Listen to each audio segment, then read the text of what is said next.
être restaurée. Alors que le mois du Ramadan touche à sa fin, venons-en au dossier de cette édition consacrée à la décision prise par 30 à 70 000 personnes en France de se convertir à l'islam. Ce sont essentiellement des femmes qui font ce choix. Pour quelles raisons? C'est ce que Pierre Nicolas et Jean-Michel Mière ont demandé à 2 d'entre elles. Écoutons leur témoignage. Géraldine est fière. Fière d'être bretonne, fière d'être française et fière d'être musulmane. Aujourd'hui, quand elle se promène avec ses enfants dans cette cité de l'Essonne, c'est la mosquée qui l'attire, plus l'église. Avant, lors des journées mondiales de la jeunesse, elle lançait des hurrahs au pape, la croix au cou. Pied de nez au Vatican, c'est le 15 août dernier, jour de l'Assomption, qu'elle a finalement choisi d'embrasser l'islam. Elle n'a eu qu'une phrase à prononcer. La ilaha illallah wa Muhammad Rasoul Allah. Excusez-moi pour l'arabe, encore un peu de mal. Il n'y a qu'un seul Dieu et Muhammad est son prophète. Son sens de l'orientation, elle en rigole, est aussi approximatif que son arabe, mais elle s'applique. Et là je suis évidemment inversée. Donc, cette boussole spéciale indique la Mecque. Donc il faut suivre cette direction-là pour la prière.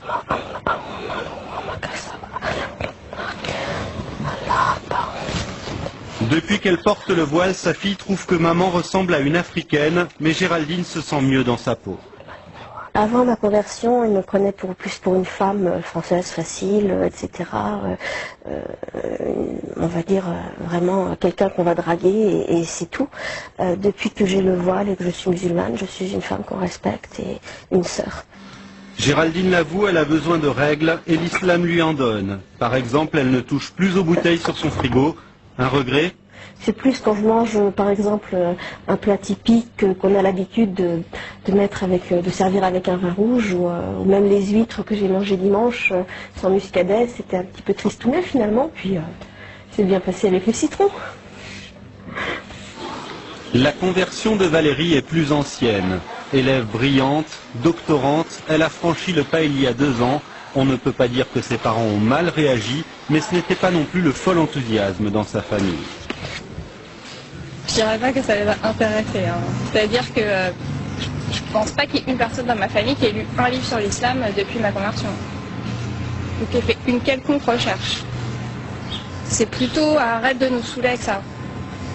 Avant même de devenir musulmane, Valérie était choquée par l'interdiction du voile à l'école, choquée aussi par un monde occidental trop matérialiste à son goût. Ce qui me choque le plus, c'est sur quoi on valorise les personnes en fait. C'est bien si on est compétitif sur le marché, même si on est un peu requin, un peu filou, arnaqueur, c'est pas grave, si on est compétitif, si on sait se vendre, tout est une question de commerce, il n'y a plus que ça.